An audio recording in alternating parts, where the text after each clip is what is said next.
함께 보실 우리 내용은요, 우리 베드로 전서와 베드로 후서입니다.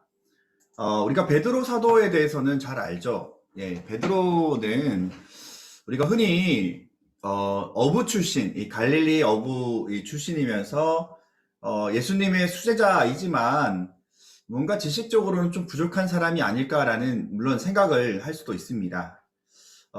하지만 성령의 충만함을 받은 이 베드로는 공동서신이죠. 흩어져 있는 디아스포라, 흩어져 있는 기독교 공동체에게 편지를 보내게 되죠. 특별히 AD 64년에 로마의 대화재를 통하여서 많은 고통당하는 흩어진 이 그리스도인들에게 그들이 핍박으로 이겨내고 승리하는 귀한 믿음의 말씀으로 계속해서 그들을 고면하는 내용이 바로 이 베드로 전서와 베드로 후서입니다.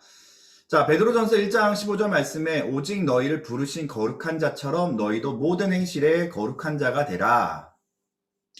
2장 9절 말씀 우리가 너무나 잘 아는 말씀이죠. 그러나 너희는 택하신 족속이요 왕같은 제사장들이요 거룩한 나라요 그의 소유가 된 백성이니 이는 너희를 어두운 데서 불러내어 그의 기이한 빛에 들어가게 하신 이의 아름다운 덕을 선포하게 하려 하심이라.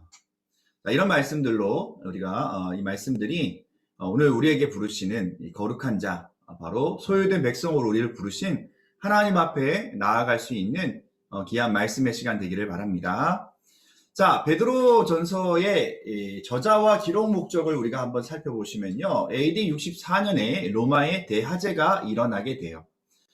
9일 동안 지속된 이 화재지만 로마의 14개 행정구역 중에 10개 구역이 화재의 속수무책으로 큰 피해를 당하게 되었습니다. 자, 그때 네로 황제의 방아설까지 돌아요. 네로 황제가 이 불을 저질렀다라는 그런 어떤 이야기가 들릴 때에 이 네로가 어떻게 이 문제를 수습할까? 어떻게 이 사람들의 민심, 사람들의 마음을 수습할까 고민하다가 그때 이 기독교를 희생양으로 선택해서 그들에게 죄를 씌우면 정치적으로 큰 부담이 없겠다라는 판단을 하게 돼요. 그리고 유대인들은 그 당시에 벌써 경제적으로 성장한 약간 집권층과 같은 신흥 세력과 같은 유대교가 세워졌기 때문에 이 유대인들, 이 경제를 책임지고 있는 이 유대인들이 가장 좋아하는 것이 무엇일까? 기독교의 핍박이구나.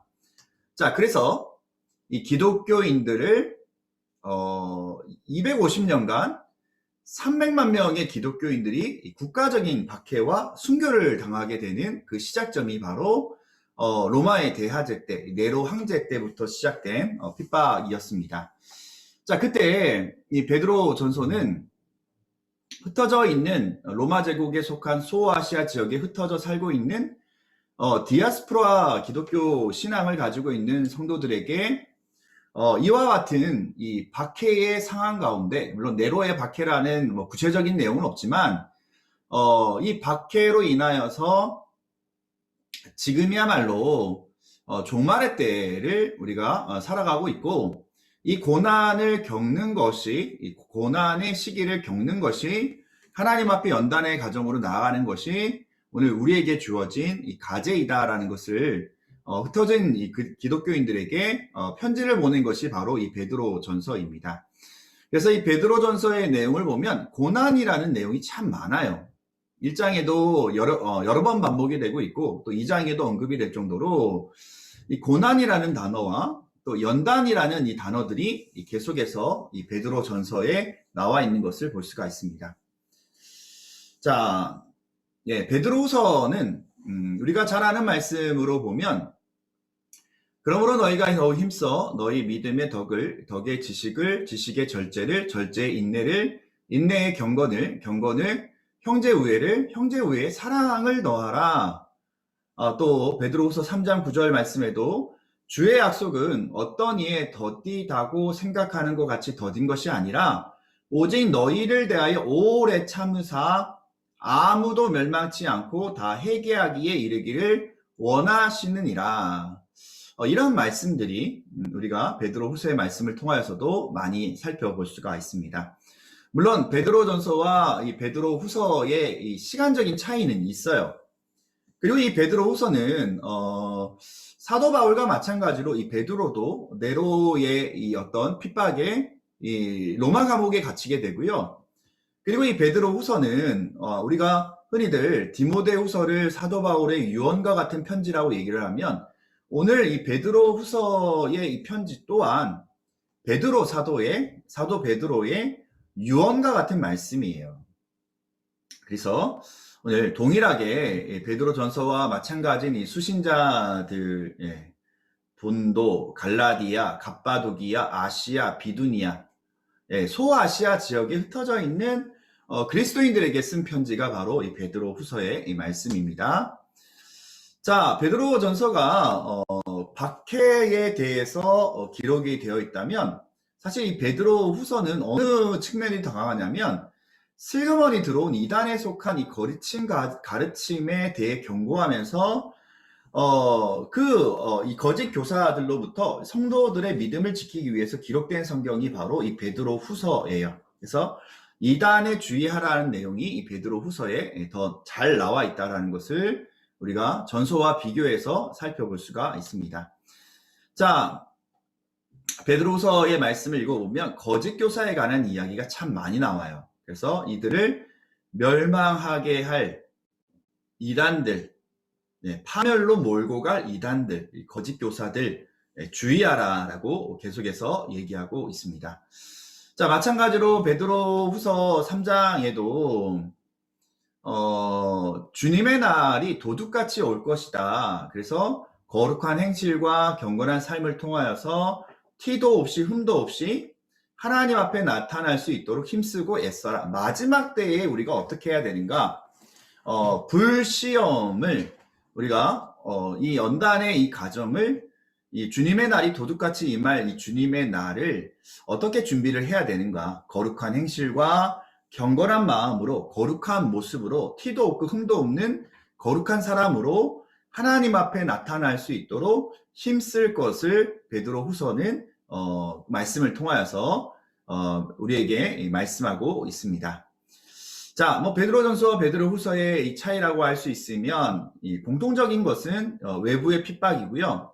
보다 베드로 후서에 두드러지게 나와 있는 것은 마지막 때에 성도들이 당하는 고난 가운데 도둑같이 임할 그리스도의 재림에 관한, 그리고 이단들이 공격할 때에 믿음으로 굳건하게 세워져야 되는, 그래서 마지막 때에 믿음에 굳게 서야 되고 거룩한 삶을 살아야 되고 마지막 때를 정확히 인식하면서 살 것을 오늘 교회의 사명을 다하는 성도의 삶과 신앙으로 우리에게 권면하고 있습니다.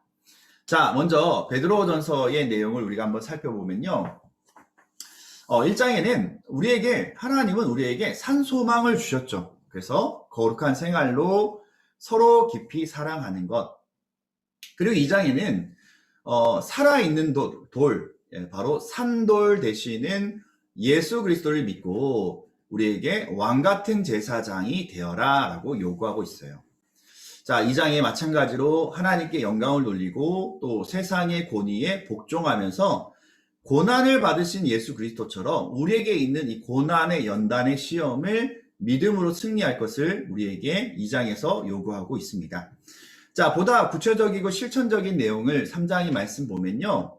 남편과 아내가 서로 지켜야 되는 그런 가정과 그리고 교회 생활에 대한 이야기를 3장에서 얘기하고 있고요.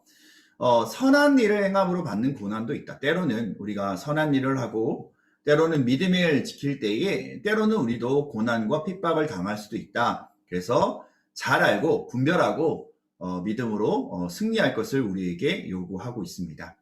자, 4장의 말씀을 보면요. 하나님이 원하시는 변화된 삶이 무엇일까? 하나님께 받은 선물을 지혜롭게 사용할 것을 우리에게 요구하셔요. 그리고 그리스도인이 받을 고난에 대해 즐겁게 참여할 것을 얘기하고 있습니다. 5장에는 맡겨진 양의 무리를 잘 돌보고요. 그 다음에 염려를 주님께 맡기고 깨어서 기도하는 것. 근신하고 깨어서 기도할 것을 베드로전서에게는 우리에게 권면하고 있습니다. 보다 핍박과 환란의 초점이 맞춰져 있는 것이 AD 64년에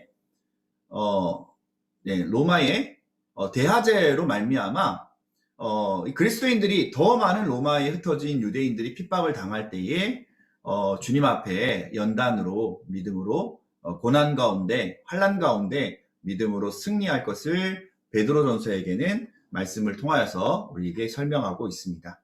자, 베드로후서는 3장으로 되어 있어요. 주제는 분명해요. 자, 2장, 3장, 3장에는 마지막 때고요. 2장에는 거짓 선지자에 대해서 주의하라라는 내용을 하고 있고요.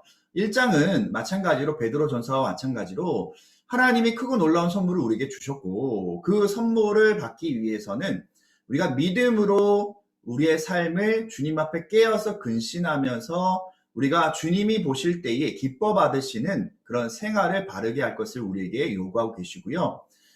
베드로가 그리스도의 영광을 본 것을 얘기하면서 예언자들이 전한 말을 믿음으로 잘 지킬 것을, 그래서 거짓 선지자와 선생들을 따르면 멸망이 있을 것이다 라는 내용을 2장에서 얘기하고 있고 3장에 마지막 때에 주님 오실 때에 하나님의 그 날 마지막 때를 잘 준비하는 것, 그리고 마지막 날을 사모하는 것, 이 고난의 때에 마지막 날에 승리할 수 있도록 우리에게 마지막으로 권면하고 있습니다.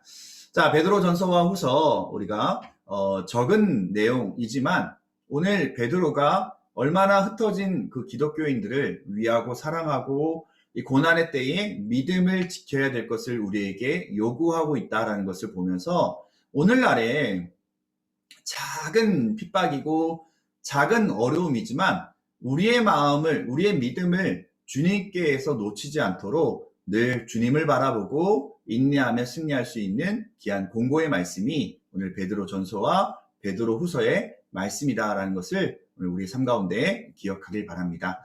네, 감사합니다. 베드로 전후서 말씀 끝났고요. 우리가 좀 잠시 후에는 요한 1서와 요한 2서, 요한 3서, 그리고 유다서의 말씀을 통하여서 귀한 하나님의 은혜를 나누도록 하겠습니다.